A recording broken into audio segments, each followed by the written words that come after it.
much energy. How much time do I have? I see 1 hour. No, I have 1 hour 15 minutes.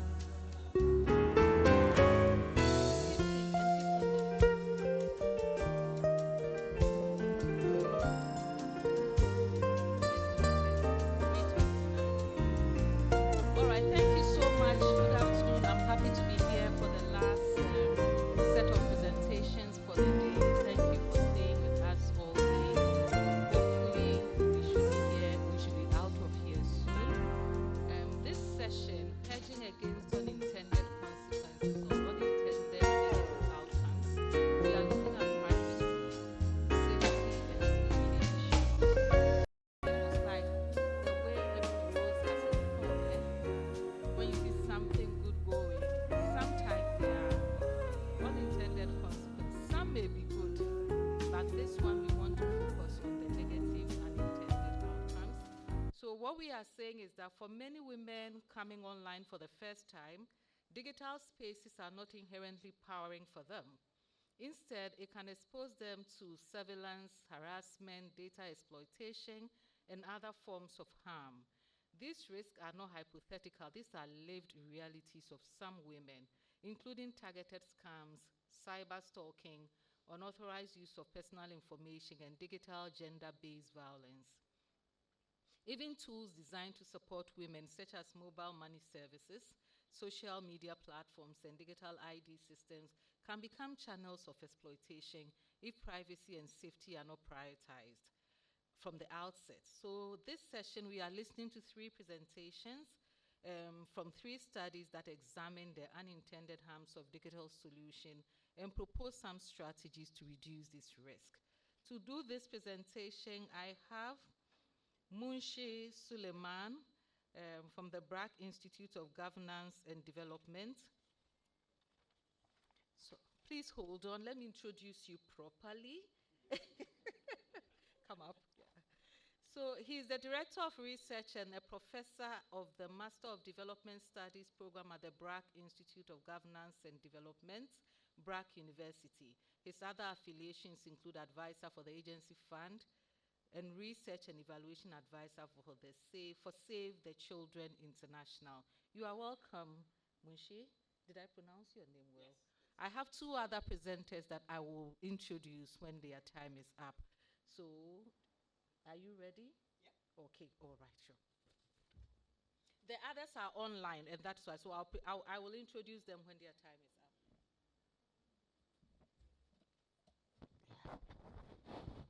All right, so while the slides are being put up, it's not exactly a negative unintended consequence, but more of a trade-off that we'll talk about.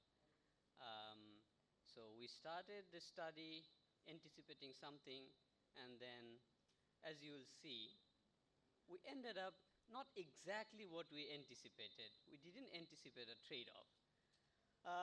So this is a study that was implemented in Uganda with a colleague at another colleague at BIGD and at Selim Guleski at Trinity College and Julia at London School of Hygiene and Tropical Medicine. So let's move on to the next slide. I won't spend too much time trying to convince why it is important. Cash transfer, we do it. There are plenty of studies on cash transfer as well, either as an intervention on its own or as benchmark to various other things. So it's there, out there. So we do that. But since it's we define, the main important thing is the use of mobile money. And if I have to say why compare cash and mobile money, we know there is an improvement in efficiency. So even if it's the same impact, the cost of mobile money transfer seems to be lower than cash. So even for the same effect, you would go for a lower cost intervention. But at the same time, there are also studies that show that you can actually gain some additional impact by mobile money. So studies in DRC or Niger by Genia Care, they find that if you give the transfer over mobile money, women tend to spend the money slightly differently than if you give them the cash.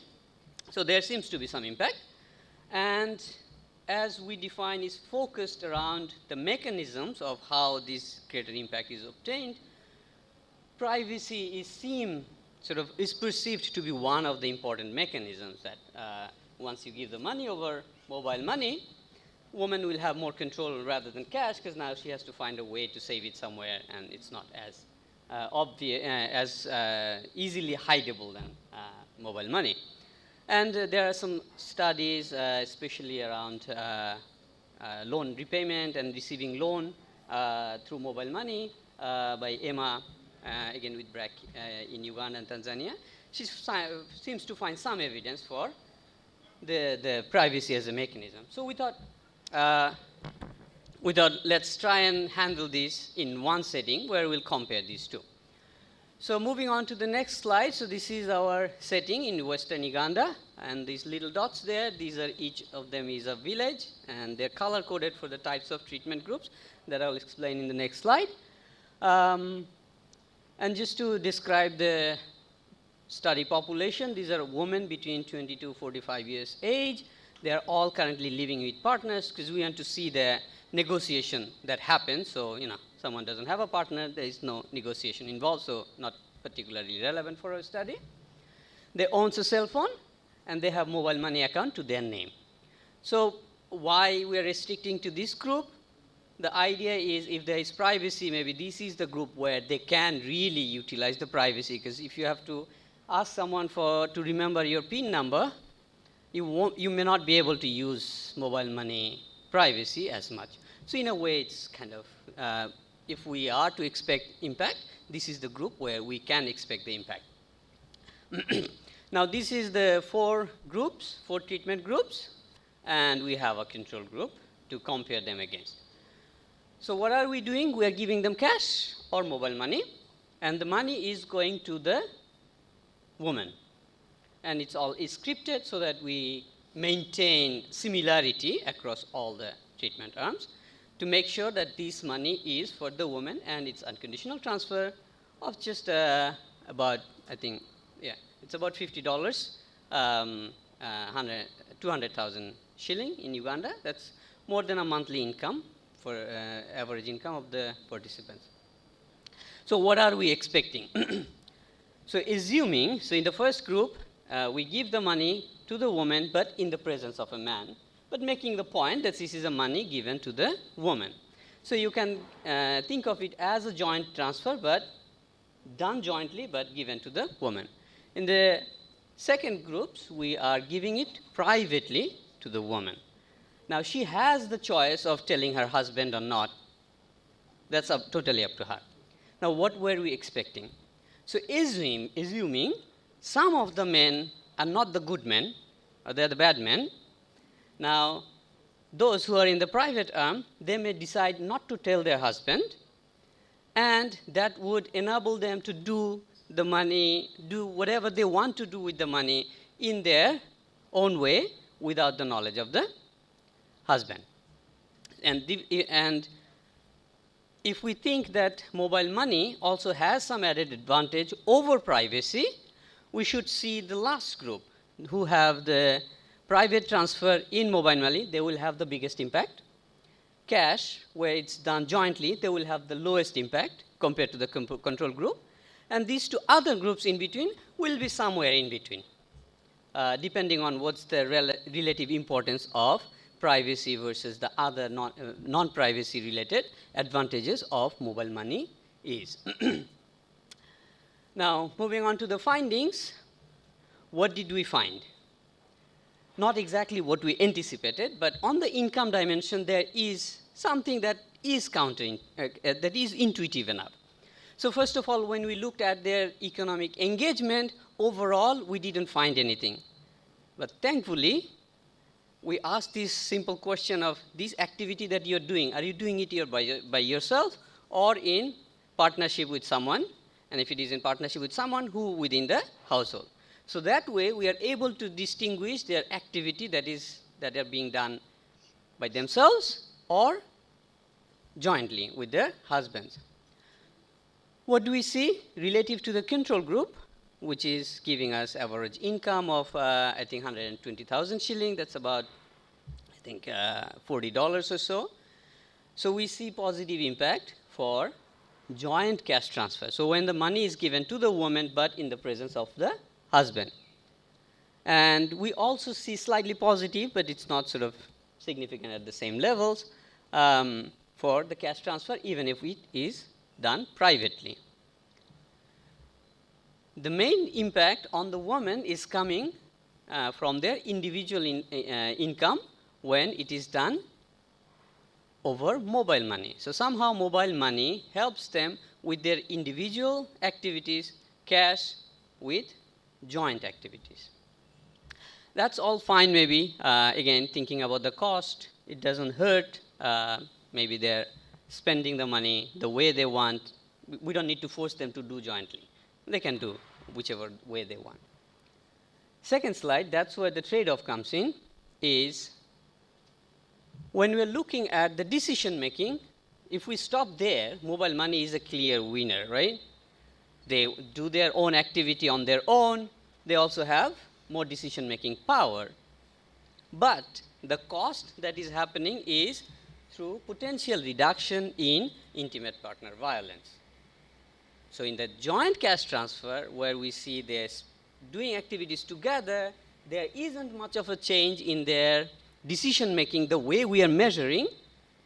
You find this reduction in intimate partner violence. Now, if we don't care about this outcome, we have a clear winner what we should do. But if we do care about intimate partner violence and you want to reduce that, then we don't know what to do. There seems to be a trade-off between what activity they do and relationship with their husband.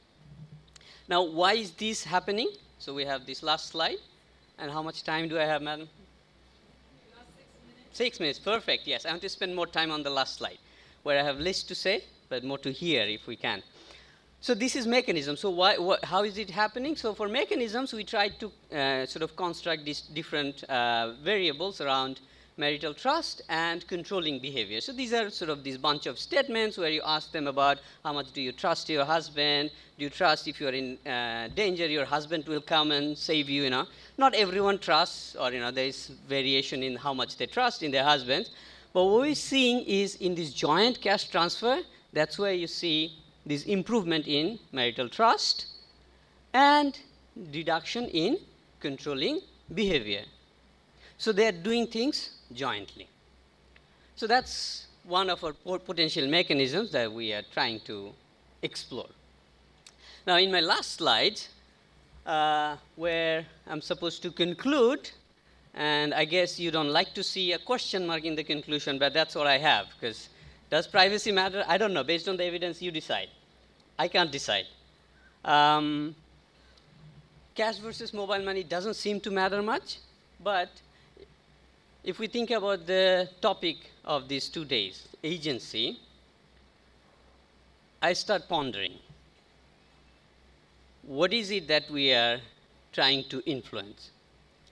In economic theories, there are all sorts of theories, but if you take most of the sort of dominant theories around bargaining power, these are mostly non-cooperative models. So it's like, the husband and wife, they are sort of trying to struggle for power and control over resources. One has more control means the other person has less control. And we are somehow trying to sort of use these as proxies for agency. So that reminds me of sort of little interaction I had about this understanding of agency with Professor Naila Kabir, who is one of the leading scholars in agency. And we actually tried to use this agency framework of her in our white paper for We Define. So the email I received from her is, I have never seen a travesty, such a travesty of my work. You have reduced my work on agency into enacting choices. So because we thought, enacting choices, what is the outcome? Are they spending the money the way they want? And for us, that was like, okay, that's enacting choices. But that's not what she actually meant. So I had the opportunity to be schooled by her to understand what she actually meant. It's the process. It's not the outcome of what you see. That women try to want to spend more money on children than men. but that's not the outcome. The outcome is not about the agency. The agency is the process. The outcome could be the same, but the woman might be letting her husband choose. So the agency is in that process of how this outcome is achieved. So in all of these theories around bargaining non-cooperative model, where is love? Right? I mean, those of us who are married, love is kind of important in marital relationship, right? But which of these theories have love in it? You can find altruism theory that has a hint of love in it, but not really full lot of love. There are other sort of quality matching that has love in it. So got me thinking, basically, should we keep thinking about this sort of non-cooperative model, or we need to think a bit more about the cooperative models as well, where they're not necessarily fighting against each other, want to do things jointly as well. So I would leave you with that thought. Thank you very much.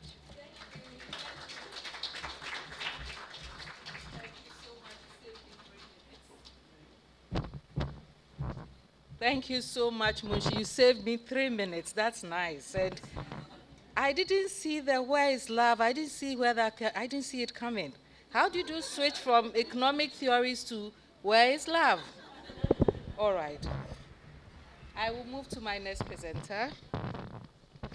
So yeah, thank you very much for your insightful presentation. We'll think about it, especially where is love in economic theories. Okay, we will do that.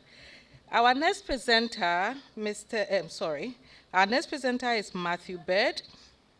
Matthew Bird is an associate professor at Universidad del Pacífico in Lima, Peru. I hope I pronounced it well. His research focuses on using digital technologies and behavioral insights to address challenges in financial inclusion, SMEs, and transitional justice. He holds a PhD from the University of Chicago and BA from Yale. He's presenting on Can Interactive Mobile Phone Games Help Consumers Detect and Prevent Fraud in Uganda? I hope Prof. Bird is already online. Are you ready? Can you see me and hear me? Right. Yes. I can hear you. You have 15 minutes that starts right about now. So, yeah. Okay. Thank you. Can you let me know if you can see my screen as I share it? Give me a second. Okay. Can you see my screen?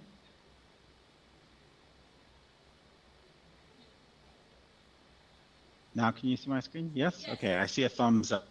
Okay. Not in the room like Munshi. I'm assuming if no one stops me that we are okay. Okay, fantastic. So I, unfortunately, I'm not going to give you the love. I want to give you the love, but I don't know if I can find love either in what I'm going to present. But I am going to try to share how we can prevent fraud among both men and women, also in Uganda, actually. And this was compared to cash transfers, this area in terms of consumer protection, fraud prevention is highly underdeveloped compared to all the research and evidence that we know about cash transfers. And when she was talking about cooperative, non-cooperative bargaining models within the household, and these definitely could apply, but we're still in a very incipient stage because we really don't have as developed models in terms of what interventions work in terms of preventing fraud, but we know that it's an enormous problem. We also know, we're not quite there yet, and some of this evidence, I think, could probably start to talk about what's really happening in the household. But one of the interesting things about this project was we just wanted to figure out what type of intervention could help us reduce these extremely high rates of fraud that we're seeing across Africa, but I think across all emerging markets, including in Latin America, where I am based.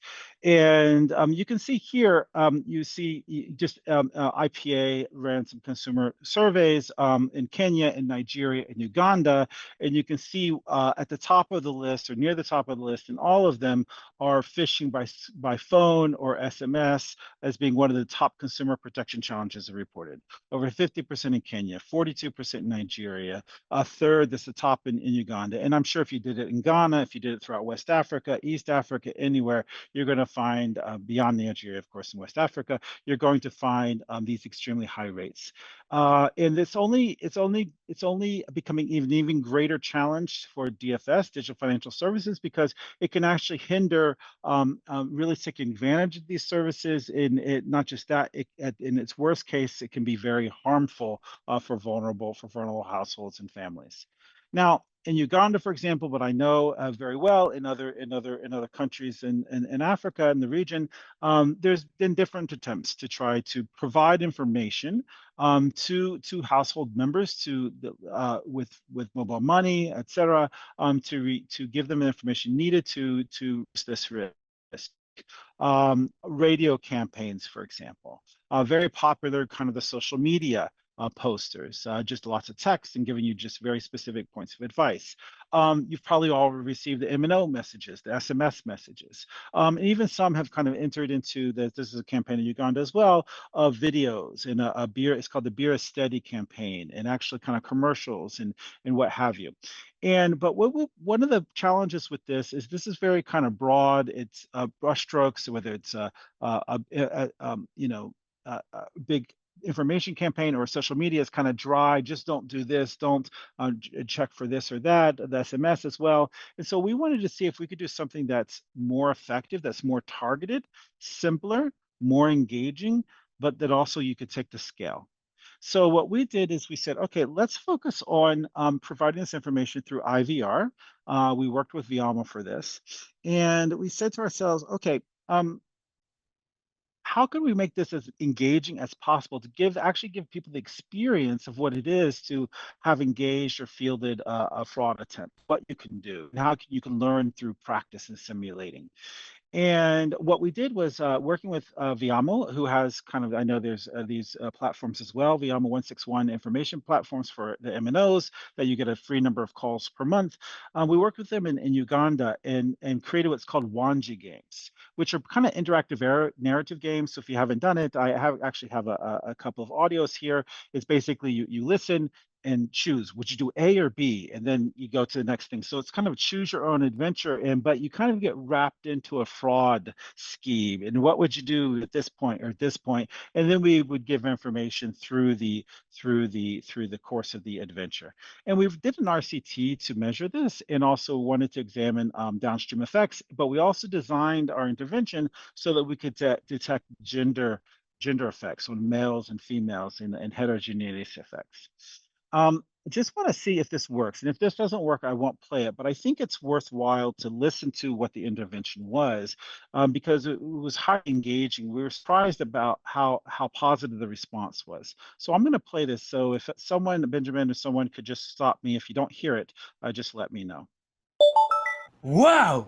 What is this? A chance to win $1,000,000 from my bank? $1,000,000? Sarah! Sarah! Robert, you forgot to buy milk again? You're too tied to your phone. What is it? Look, my bank has a promotion where I could win $1,000,000. $1,000,000! Ho, ho, ho. We could buy Milk, if you ever remember. start a market stall, a dairy shop, replace our roof, put money away for our daughter's school fees. I just need to click on this link in the message in the next 5 minutes. Well, that does look like your banker's logo. But $1,000,000? And this is the first time I've heard of such a prize. On the other hand, $1,000,000? Maybe you should call the banker first. Here, if you can tap into that chat, that would be better. And if not, I will just move on.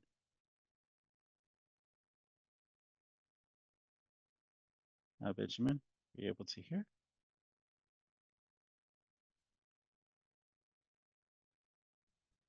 Is that a yes? Are you going to play now? Okay. I see you playing the second one. Okay. Yeah, you play through and through. And let me know when you're done.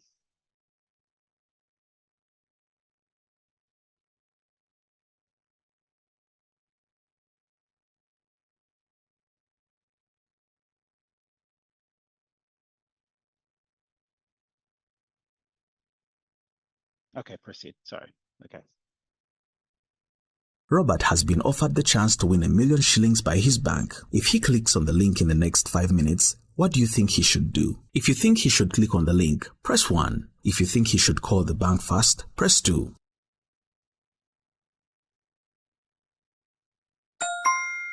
Well done. That's the right answer. Let's hear what happens next. Hello, you are speaking to James at Shine Bank. How may I help you? Hello, this is Robert Kaka. I've just received a message from your bank telling me that I can win £1,000,000 if I complete a survey. Oh dear, I'm glad you called us to check. This has been a very common scam recently. Did you submit your information? No, I called you first. I'm glad I didn't give my details. You may have heard about online bank fraud on the radio just last week. Yes, I heard that to avoid fraud, think of your mind, eyes, and heart. I hadn't thought of that. Well, keep this in mind. It's always good to think of your mind, eyes, and heart before you act. When you get a message, ask yourself, your mind, do I know this person? Is the link from a company or just a random website? Too good to be true. That's true. I remember now that while the survey had the Shine Bank logo, it was not on the Shine Bank website, and £1,000,000 is tempting, but really... And the eyes, is the information something not everyone should see, like your personal information? Yes, it asked for my bank account number. Exactly. That is private information you should never submit to a website that is not trusted. Do I feel pressure to complete a request before I'm ready? Am I being asked to keep things to myself? Yes, the link told me I only had 5 minutes to submit my information. You did the right thing by calling us here at the bank. You can also find the Bank of Uganda's financial complaints handling form online. Reporting helps us and the Bank of Uganda to stop those fraudsters and protect others from falling victims to it too. Oh, really? But they didn't get my details. Besides, I'm a busy man. I don't have time to make a report. Well, as they say, one who uses both hands cannot fail to eat. It may seem inconvenient, but we must do our best to succeed in I fighting know I fraud. took probably a little too much time for that, and so you're going to penalize me for my 15 minutes, but I did want to share with you the actual content, because I think one of the important things about this intervention was we spent a lot of time designing it. If you heard, it was a Wanji game. It was interactive. It was a narrative. It was a simulation. It had characters. I mean, we developed that. If you heard, we also used heuristics: the mind, the eyes, the heart, for people to easily remember. We also used local proverbs there at the end. So the localization of our content, I think, was very important. We also used the metaphor for preventing fraud. Preventing fraud is like crossing the street. Stop, look both ways, and then act. So we really designed and built in this content for it to really stick with users. We also, you heard the case of the man and the woman who were in the household talking about the fraud. And this is actually something that we learned more about is fraud is also a household event. And I think this is kind of the future steps that we can explore. And we had other scenarios that it was the woman that was the victim of the fraud. And so what we did was we worked through the platform. We could get a large scale of randomization because people are already on the platform, 13,000 control, 13,000 treatment. Then we did a bunch of other kind of cross cuts just to understand. But I'm just going to report the larger kind of, if you got the Wanji treatment, was there impact? The first thing that was really surprising to us is of the 13,500 people who were in the treatment group, 73% of them, and we basically were just, when they called in, we put it first on the menu and then gave them a little airtime top up. 73% opted in into the game. And once they opted into the game, 93% of them completed both levels of the Wanji game. And it took on average 15 to 20 minutes to work through the choose your own adventure, but what's surprising to us was how engaging it was, and people wanted to continue. So we saw this, and we actually said, okay, let's leave it open for another month. And we had 55% of the 13,500 people, even though there was no incentive, that went back and played the game again, because you could play it and you could have different adventures depending upon your responses. So we were really pleased and surprised about the engagement. We used the IVR as well for initial kind of midline, really quick data collection, but that's not our main data collection. I mean, the first thing though was we did find that some positive initial responses, only about 10 IVR questions, all of them significant. And we thought, okay, this is interesting. Maybe people reporting less fraud victimization, but then we were saying, oh, maybe it's people telling us what we want to hear, et cetera. And so we waited for 9 months. and we didn't do anything. So 1 year after the intervention, we waited for 9 months, and we went back and we called a subsample on the phone and did a longer phone survey. And this is what we found. And we had all they had was 15 to 20 minutes of the IVR, and then 9 months later, where are you at, calling them back. And what we found was significant effects in consumer protection knowledge, attitudes towards consumer protection practices in terms of sharing pins, their information, et cetera. This is where I'm about to get into the household, less reported victimization or experience in fraud, and surprisingly to us, higher DFS usage afterwards. But what's interesting is we had a 20% decrease in losing money from fraud.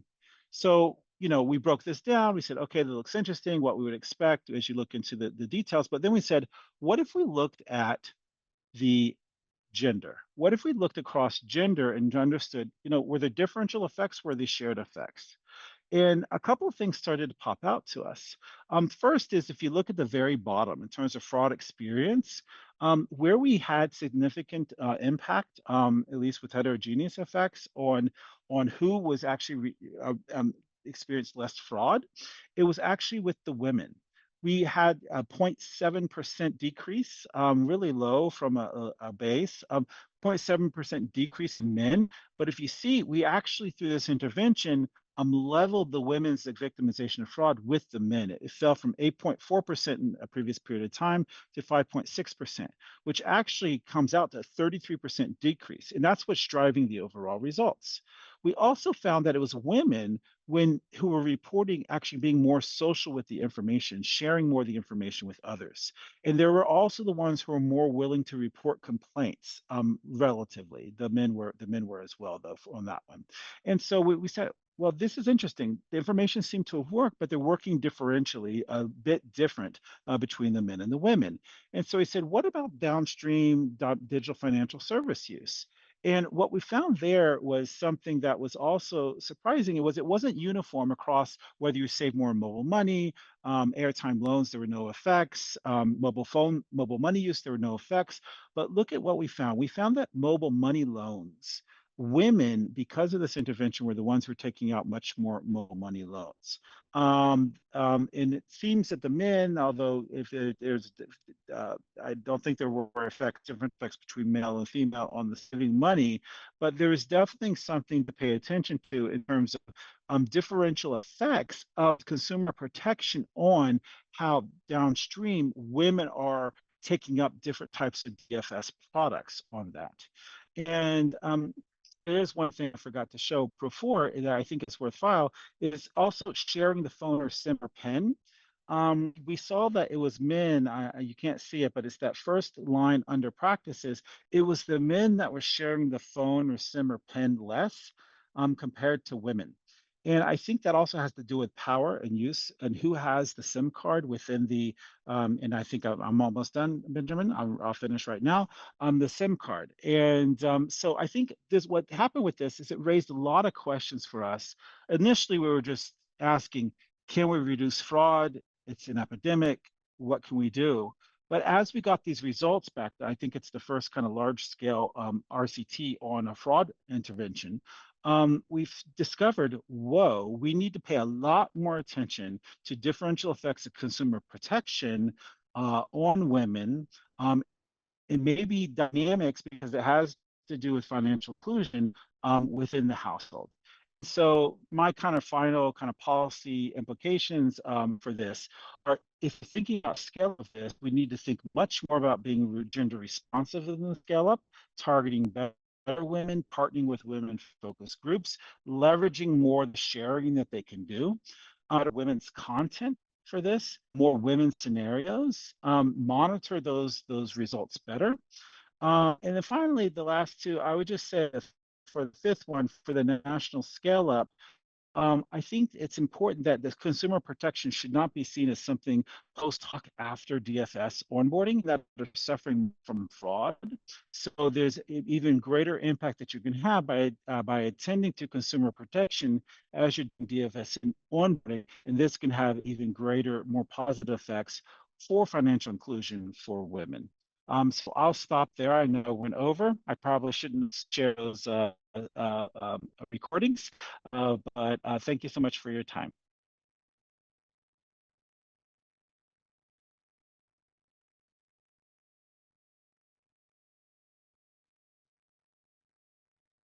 I hope I didn't lose you. Now I see the audience, finally.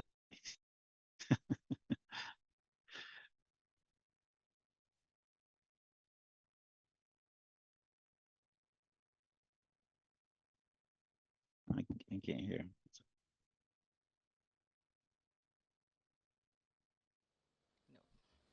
Right, so it's refreshing to know that the woman was the one that was the more careful one that was going to save the family income, the family income from suffering. The man was too excited about what 1 million Tanzanian shillings would do. And it's also good to know that in the trial, I mean, the incidence of fraud with women reduced with the treatment group. So that is good. That's something to be happy about and gives us reason or resolve to go on with the hedging the unintended consequences for women. My next and last presentation will be by Dr. Francis Annan. He's an assistant professor of economics at the University of California, Berkeley, a faculty research fellow, an affiliated professor, that's a lot, an adjunct scholar at ISA, and a fellow at the Center for Development Economics and Policy and the Center for Environmental Economics and Policy. Francis will present on gender and financial misconduct, a field experiment on mobile money. So Francis, if you are ready, we are ready for you. You have exactly 15 minutes, and it starts now. Thank you. Okay, let me troubleshoot. Are you able to hear me?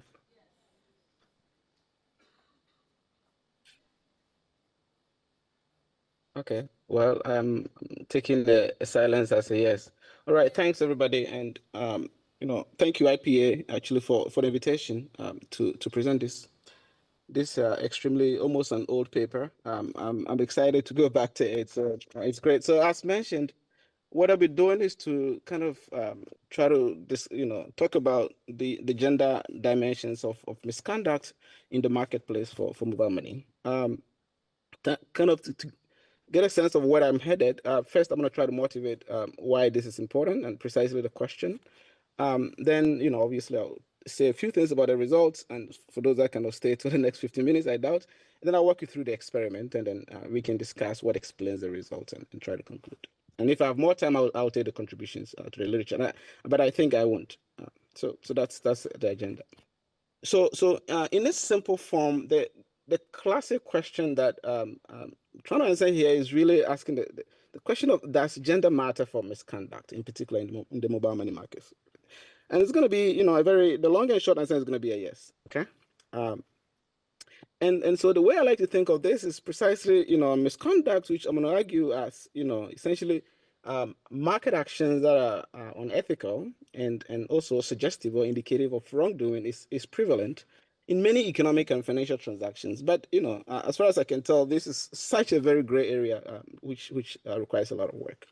So what we're going to do here is I'm going to design what I call this field experiment in this context, and it's going to allow me to study two things. One, the nature of misconduct, and two, whether there are any gender differences in misconduct. I will be doing this by drawing on the market for mobile money in Eastern Ghana in particular. Why is this important? Well, I think, obviously if misconduct is committed systematically against one particular gender, then it could be discriminatory, right? So you could have, tell stories around discrimination. On the other hand, if misconduct also reallocate resources from the more efficient gender to the less efficient gender, then again, misconduct could be inefficient, okay, and all of that. So, and there are also reasons to believe that, these effects are likely to be perhaps particularly more important in market settings where, most of the formal institutions are a little bit weak, and that arguably people are less financially sophisticated in this particular context. Well, there are a couple of things that you have to think about, right? As a researcher, as you try to study this question of misconduct and gender, really, where is the data? It's almost presumably impossible to find data carefully measuring misconduct, right? Perhaps, precisely because it's very difficult to measure. And one of the big innovations here is going to be thinking really hard about how to measure misconduct in the marketplace. And in fact, even in places where the data is rich, like in the US, in Europe, and other places, you would actually imagine that observed transactions actually are going to reflect in the endogenous matches between, say, consumers and firms, or in this case, vendors, right, in the marketplace. So these are all fundamental issues that we try to tackle in this paper. So to give you a sense of what I do and what I find, just on one slide, here's this. So we're gonna do a field experiment, and the experiment is very simple. We're gonna basically randomize the assignment of consumers to mobile money agents, what I'm gonna be using, interchangeably be calling vendors. That's gonna be the experiment. Now I'll present you 4 results and then three potential relevant mechanisms that explains the questions that these results raise, okay? So number 1 is that, or the key fact is that 1 in every 5 or every 4 transactions roughly in this market is overcharged relative to the official or mandated rates, okay? So that's kind of the first fact. The second fact is we see this evidence of what I call gender misconduct gap. Okay, what is that? Well, we see that on average, females are about 37% more likely, female vendors, about 37% more likely to commit such misconduct relative to their male vendor counterparts. And indeed, surprisingly, this is an evidence that even the market itself perceives. If you were to ask the market, overwhelming majority wouldn't have predicted this evidence. So that's the second fact. The third fact is that we see this, again, perhaps an unsurprising result, because we have a lot of evidence in other markets, from automobile to health insurance markets and all of that. We see this clear evidence of gender discrimination against female customers. So for female customers, it turns out the mobile money market is an uneven playing field for you. And in fact, they are discriminated against mostly about 89% of the time compared to their male customer counterparts. And something that I will not get so much into, but I think there's a lot of excitement about it, and hopefully I'll maybe invite folks to read the paper a little bit if you have time, is that we see this evidence of what I call within gender discrimination, where female vendors are more likely to cheat more of female customers, okay, compared to male customers. But then we see this evidence of within gender favoritism for males, where male vendors are less likely to cheat, for example, female customers compared to male customers compared to female customers. Well, which is again very suggestive of the fact that, of course, as a female, this market is an even playing field for you. When you go to the male vendors, they overcharge you. When you go to female vendors, they overcharge you. But it's more so with female vendors. Okay, so these are basically the 4 results that I'm going to basically try and convince you of. So, of course, these results, as you start, I'm sure you start asking yourself, there are a lot of really interesting questions that, this gets generated, right? I think 2 of which, in my mind, one is, what explains this gender misconduct gap? Why is it that female vendors actually do this much more than male vendors? That's one classic question. Of course, what also explains this gender discrimination? Why are female customers really discriminated against much more in this market? Well, there are 3 actually potential mechanisms or explanations for this. One is about the notion of beliefs or misbeliefs. Well, it turns out overwhelmingly, if you just do follow-up, elicitation of second-order beliefs in the market, almost the overwhelming majority of the market actually view female customers as unsophisticated. Obviously, this really opens up, the bucket for, victimization of consumers, in particular for females. At the same time, the market also underperceived this and the level of misconduct that female vendors could engage in. So, of course, if female vendors know that the market perceives them as being more loyal, or actually being less commit less misconduct, then of course, if you're a female vendor and you want to cheat, you actually do it much more. Okay. So again, one story is really about the notion of beliefs and misbeliefs in the market. The second story relates to this idea of empowerment. It turns out most of all our results, actually, this is coming from the backdrop of some heterogeneity exercise that we did.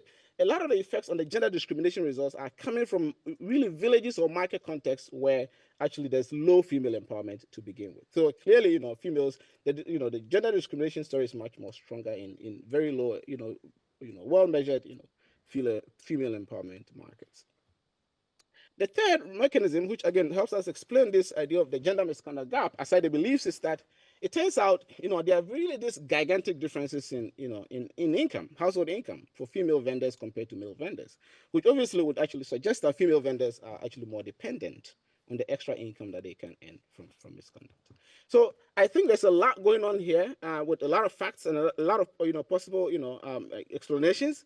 And I'm sure you can draw a lot of different conclusions. But one of which actually in my mind is really this idea that, kind of the underlying pre-existing social distance, right, that exists within this market, things around beliefs, kind of beliefs that people have in the market, the extent of empowerment by gender, and even massive differences in income, what I'm calling social distance here, could actually really incentivize or lead to these undesirable market outcomes, okay? And that might actually help us understand some frictions in the financial market. So this is the story I'm going to tell you, okay, all on one slide. I think it's an extremely packed slide, but let's see. Okay, so now let me tell you a little bit about what is mobile money. So in this simple form, I like to think of mobile money as human ATMs, okay?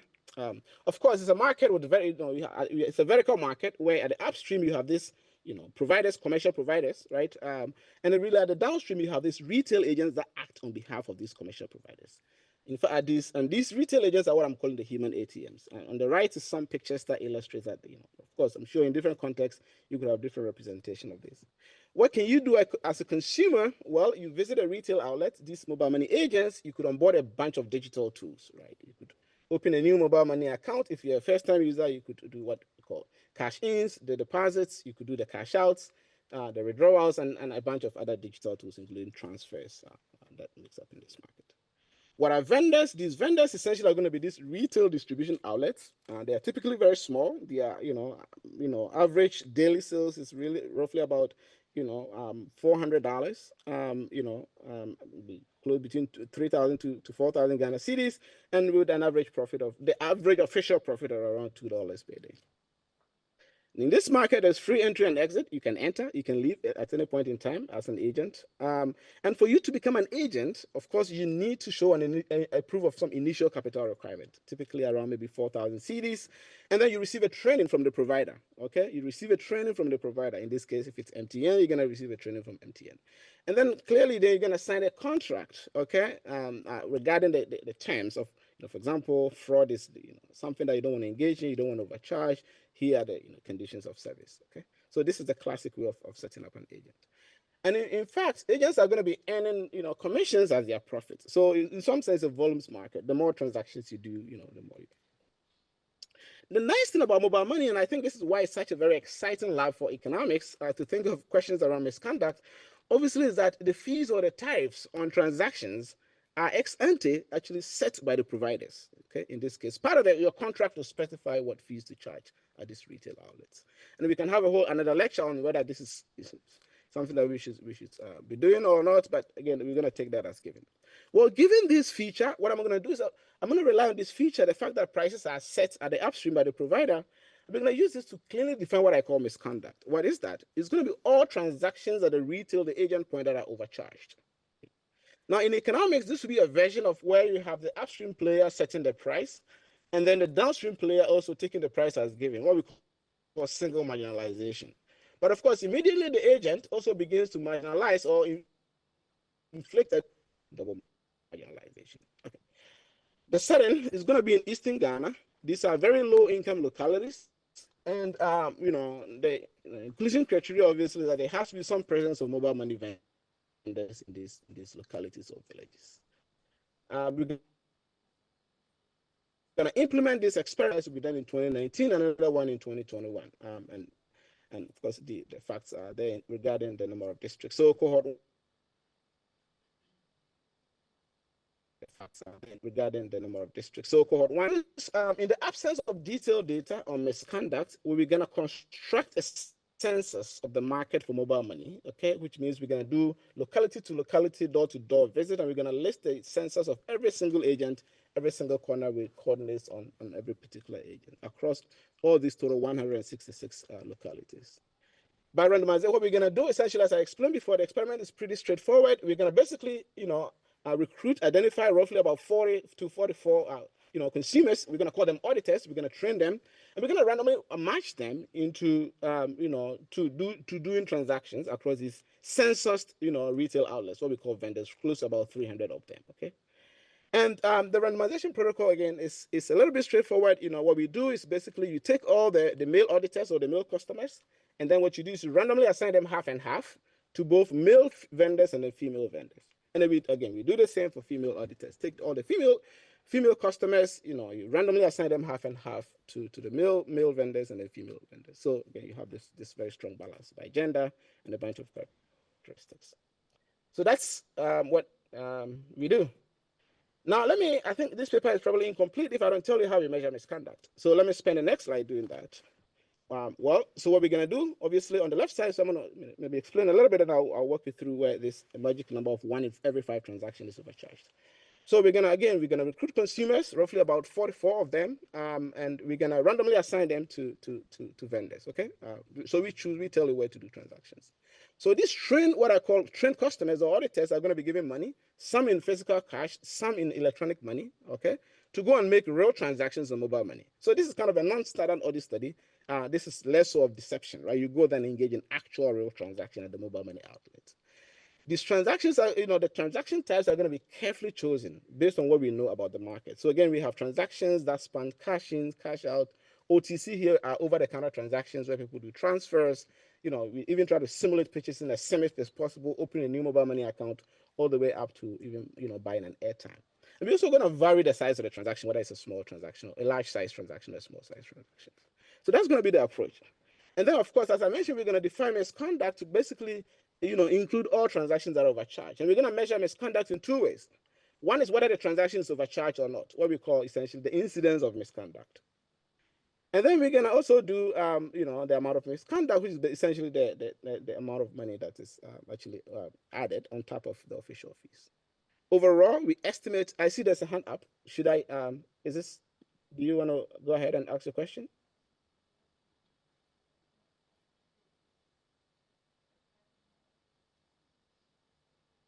Okay, well, I will take that as a no. So what we're gonna do is that, of course, if you put all this together, admin audit data record together, you see we estimate about almost 22% of transactions are overcharged. And if you look at the severity of the extra markups, the extra fees that were added, this is about, in excess of 3 CDs. If you express this as an average of the total fee the official fees that people are supposed to pay, this is about an 82% increase in the average official fee or the tariffs that consumers are supposed to pay, which I think is very disappointing.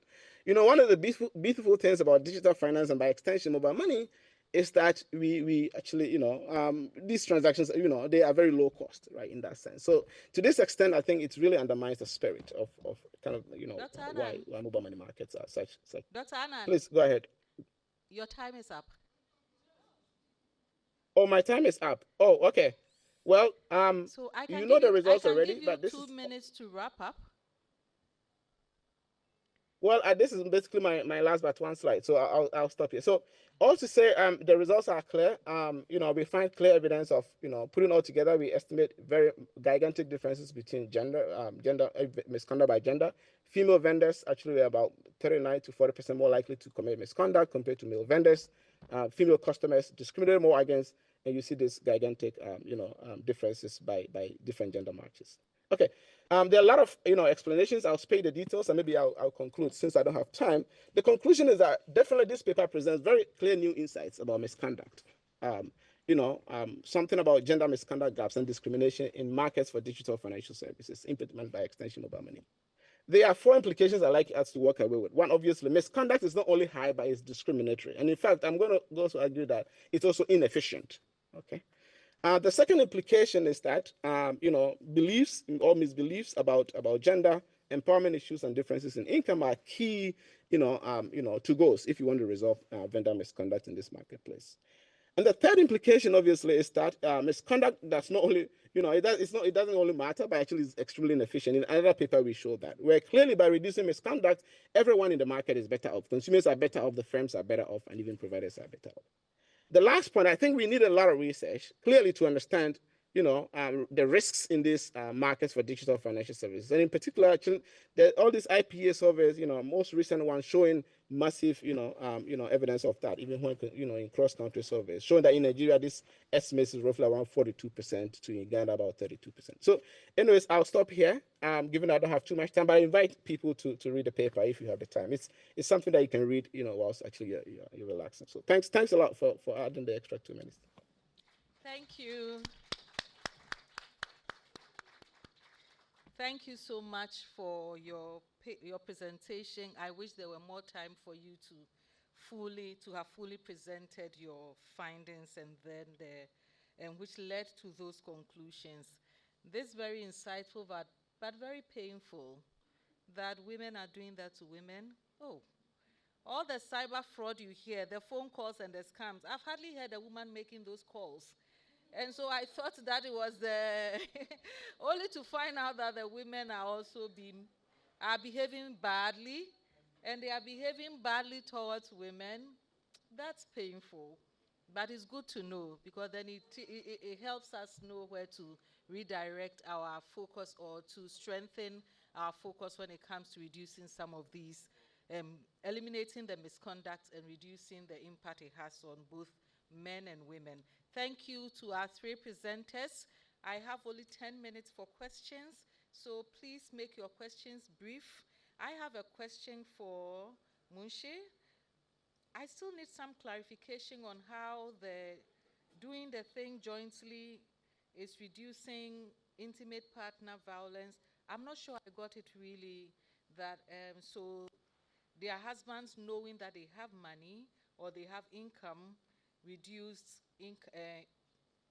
I didn't get that. So if you could just clarify that and the outcome, I'd be very grateful. Yes, there's a question. Yeah. My question is also clarificatory. Your name is? My name is Smith. My Smith. question is, Okay. clarificatory question for Munshi is like, what is the time period we are talking about? Like, how is there like few months after that, or it's a long-term thing that's happening? Right. Thank you. We'll take 2 more. Yes, ma'am. Thank you. Mine is based on what Matthew Bird presented. So he made, based on what he played, the audio. So we realized that the wife advised the husband, and instantly he called the bank and they picked up. You ask yourself, is that what we experienced here? So I have I have a personal experience. So I had this message, or I missed a call, a foreign number. I called back and they said, thank you for calling. To get your attention. Sorry, sorry. Still. Thank you for calling back. You have won whatever dollars, and what do you want? Like, how do you want it to be sent to you? Is it mobile money or your bank account? And it's not like sometimes you don't really think out of the box. There are red flags you see most of the time, but you just want to know where it will land you. Then I said, okay, I want it in my account. The best I thought was, okay, if you want it in your account, then give me your account number. They flipped that question, then they went like, okay, so we are going to ask you questions, just answer right after the beep. What's your name? Where do you live? And just to make the story short, please. By the time I finished, I've spent like almost 50 cedis credit. And at the longer days, I had a spin. Brrr, you've just won $1.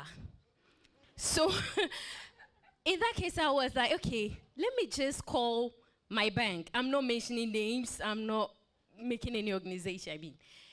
I called my bank and I was on the line for good 30 minutes. No customer service was able to attend to me. So I asked myself, sometimes it's just not like we are greedy, we are envious of people getting or winning a lot of amount of money, but we really want to be sure if indeed this is a promo that is coming from our bank, or this is a promo that is coming from any maybe organization you are attached to. So I asked myself, I think we need to work on whether our customer service, whatever it is, that if you are, like if you try to reach now them. You are answering the question you are asking, Mark. No. So I said I was going to like a plus. Like they should be ready. No, but it shouldn't be a plus. I think we should ask Matthew, is it for the purposes of the jingle, or that's the reality in? Is it what Tanzania? really happened? So yes. Or maybe Uganda banks, maybe when you call them, instantly you are able to reach them. And one thing also is that the fact that I have received that message, I'm pretty sure another customer has received. So they give you the excuse that our network is jammed a lot of people are on the line because this one is calling, that one is calling. So in this case, they should find another way. Okay, so they'll tell you, okay, we've now had... you're a presenter. It's okay. Dennis is going to put the microphone off my... Please. Okay, thank you. Thank you so much. We really appreciate this. Thank you. All right, so we will get back to our presenter. So Munshi, you want to come up here and respond to your question? There are two questions for you. And Matthew, we want to know whether this is just for the jingle or that's the reality that their banks are proactive. Right, seeing how the session has gone, I feel like I shouldn't have given up my 3 minutes feeling too shy talking about love. I'll take that 3 minutes. Right. So with one caution that I am going to describe things with the averages. And as we know, average is an average. There is no one who's at the average. So with that precautionary note, so what we are finding is when we are giving this money in cash jointly in presence of husband to the woman, they are spending more of this money in doing activities that are jointly done. Most of the time these are livestock rearing, so they may have bought a goat or maybe invested in their small business that they already have. So activities that they do jointly. And what that does is increase the marital trust and decreases or does not decrease controlling behavior. We see increase in controlling behavior. So wife feels like the husband is trying to control more when the money is given in mobile money format. So in some ways, so whoever was in the health presentation, we learned about vitamin M. So M for money. So that's good for health, good for family relationship as well. So if you give this vitamin M, when they are cooperative, they seem to do things together, and when they do things together, there is less friction and they fight less, therefore there is less IPV. So that's kind of the general story. And quickly on the question, so yeah, sorry, I was going too quickly. It is roughly around 9 months after the transfer. We had a very quick short run as well, just to see how they spend the money. There are some little differences as well in the form of enacting preferences, but the more interesting results are in 9 months later. Thank you. Matthew, would you want to respond to the question? Just asking if the Tanzanian or Ugandan banks are that proactive and responsive, or it was just for the jingle? What's the situation? But we don't seem to have a similar one here, experience here in Ghana. No, there was, let me give some context there. There was a lot in what she said, besides just the question about that jingle. And what I think the snippet that I showed you was part of a later scenario within the full scenario. But even in, I just want to go really quickly, just in the example that you gave is the perfect example of what happens in terms of there's lots of social engineering and they keep you online. And so that's when I said preventing fraud is like crossing the road. It's stop, check, and act. Stop, look both ways, and act. So, for example, there wasn't even what you explained, you didn't stop, right? There needs to be a self-conscious and a pause. And if you would have, they would have tried to social engineer you probably to stay online even longer. That's part of the strategy, right? So but the thing is, even if you can stop, the point is to get offline, right? And so when you get offline, there's different ways to check, to look both ways. If you noticed in that jingle, it was about asking someone you know, asking your partner, asking a friend, because oftentimes when you get outside of the zone of the fraud victimization, people say, "What are you talking about? That doesn't sound real," et cetera. And then in terms of another way of checking is actually reaching out to the bank or reaching out to the MNO. And what we wanted to do was model that there's different avenues. And I think that's the same experience in Uganda. People explain as well about the complaints lines in Uganda. And that's actually a separate project that I've been working on with IPA is in parallel, you need to improve these consumer protection mechanisms. And there's lots of things that we've been doing for that. But it was more just to demonstrate that you need to stop, pause, separate yourself, and then you need to check information. It could be with friends, it could be with your partner, it could be with the official authority. If it's that important, it's not going to go away if it's really a true promo. okay, or opportunity. And then once you've had time to pause and really make a decision, to collect your information, you can make a more informed decision. And if they keep pressuring you, it's probably not real, right? And so what we give is these little heuristics of how to, like a checklist of how to recognize, is this for real or not? So it's not, I don't think it's true in Uganda, but it's just demonstrating that whole metaphor of preventing frauds like crossing the road, stop, pause, check and validate, and then act. All right. Thank you very much, Matthew. I'd want to ask Francis. So I realized the data was collected somewhere in 2021. I want to know if you have done any follow-up to see if the misconduct, there's been some changes, if the women have stopped doing that to their fellow. I just need something nice to wrap up on. That one was too painful. So I want to know whether there's been any changes or improvements in reducing the misconduct. Did he hear me? Hello, Francis? Okay, all right. All right, I would like to thank you all for staying with us. The time was really short, but we managed. Dennis, we have done well, haven't we? Let's give a big round of applause to our presenters. Okay. And a bigger round of applause to yourselves.